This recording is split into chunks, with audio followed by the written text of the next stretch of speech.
The women are very good in high school, then they go to college, they're very good in college, they nail their damn grades, they do their studying, they get their A's and they ace their LSATs, so they're smart too. Then they go off to do their articling and they're really, really good at it. And then they get offered an associate position and they're really, really good at it, and then by the time they're 30 they make partner, and let's say they're in high pressure, high paying jobs. $250,000 a year, $300,000 a year, $500 an hour. Okay, what's your life like? You work all the time, period. 70 hours a week, 75 hours a week, flat out, and you don't get to make any mistakes. And if your client calls you at 3 in the morning on Sunday, you say, I'm really glad to hear from you, because if you don't, there's some hot law firm in New York that'll take your client from you at a moment's notice. And the client is paying you, whatever, the firm, $750 an hour, of which maybe you get $350, and what they want is an answer about something really complicated right bloody now. And you can say all you want about the fact that women have a difficult time with that because it's a male-dominant patriarchy. Any female lawyer who's hit 30 and is a partner that has any sense at all knows that's complete bloody rubbish. It's market determined right to the core. What happens to the women when they're in their 30s? They all leave the high-end law firms. Why? Because who in their right mind would want to live like that? That's the issue, right? Once you make about $60,000 a year for your family, but let's say for you personally, additional income has zero impact on your quality of life.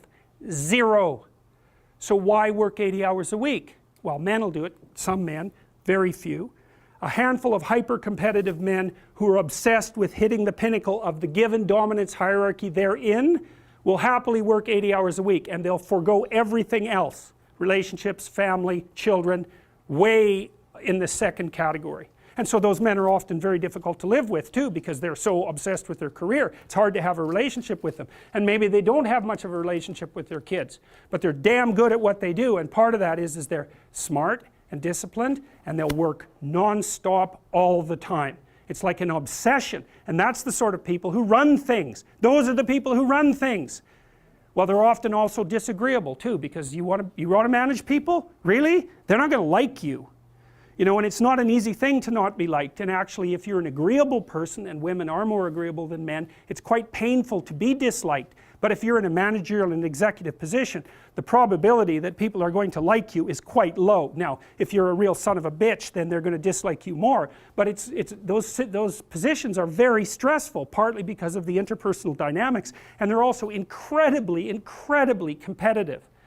So the women hit that at 30 and they're completely qualified, and the law firms are bloody desperate to keep them, because it's really hard to find highly qualified people, especially once you've put all that time into training them, especially if they're also good at bringing in business. The law firms trip over themselves to try to keep them. They can't. The women think, why in the world am I doing this? Why in the world would anyone in their right mind do this? Especially because they're often married by that point too, and generally they've married a husband who makes as much money or more than them. So they don't need the damn money.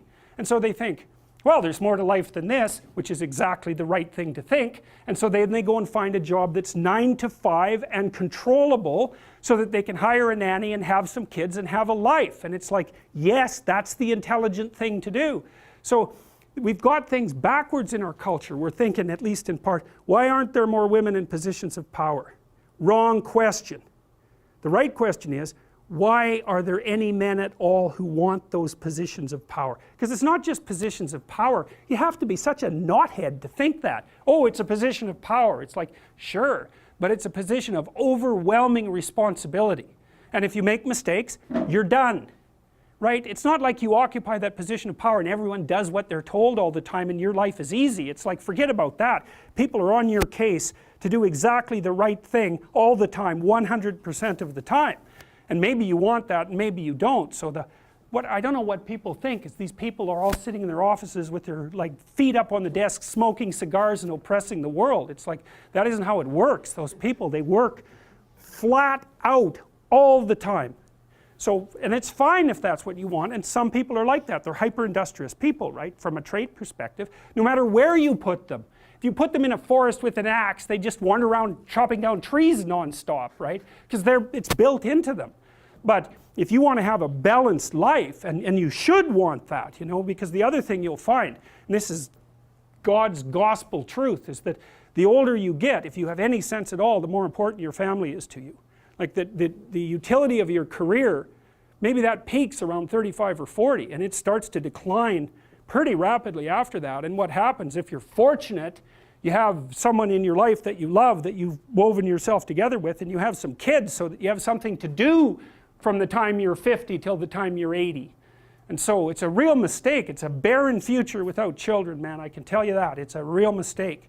And so we do a terrible job of say, putting that image forward and saying, well, yeah, now, you know, because women have access to the birth control pill now and can compete in the same domains as men, roughly speaking, there is a real practical problem here. It's partly an economic problem now, because when I was roughly your age, it was still possible for a one-income family to exist. Well, you know that wages have been flat, except in the upper 1% since 1973. Why? Well, it's easy. What happens when you double the labor force? What happens? You have the value of labor. So now we're in a situation where it takes two people to make as much as one did before. So we went from a situation where women's career opportunities were relatively limited to where they were relatively unlimited and there were two incomes, to where, and so women could work, to a situation where women have to work and they only make half as much as they would have otherwise. And now we're going to go into a situation, this is the next step, whereas women will work because men won't. And that's what's coming now. So there was an economist article showing that 50% now of boys in school are having trouble with their basic subjects. And you look around you in universities, you can see this happening. I've watched it over decades. I would say 90% of the people in my personality class are now women. There won't be a damn man left in university in 10 years, except in the STEM fields. And it's a complete bloody catastrophe. And it's a catastrophe for women, because I don't know where the hell you're going to find someone to have a, you know, to marry and have a family with if this keeps happening. So, and you think when you're 19, because you're so clueless when you're 19, you don't know a bloody thing, you think, well, I'm not really sure I want children anyways. It's like, oh yeah, you tell how well you've been educated. Jesus, dismal, dismal. Without fail, I got to tell you, without fail, I've watched women go through their professional careers, many, many of them. It's a very rare woman who at the age of 30 doesn't consider having a child her primary desire.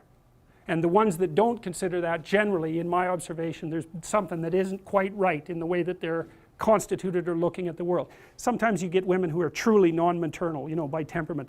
They have a masculine temperament, disagreeable, they're not particularly compassionate, they're not maternal, they're not that interested in kids. Fair enough, man, but there aren't that many of them, and there's plenty who will not admit to themselves that that's what they most desperately want. Do you think women would be better off if they had kids earlier, focused on a career, say in their 30s? Who knows? Like it really is a problem. That seems like a more rational decision to me. Yeah, it's a really tough one. I don't think anybody knows the answer to that, because I mean, if you're 35 and your kids are, say, 10, 11, yeah, then you can go get a bachelor's degree, get your master's.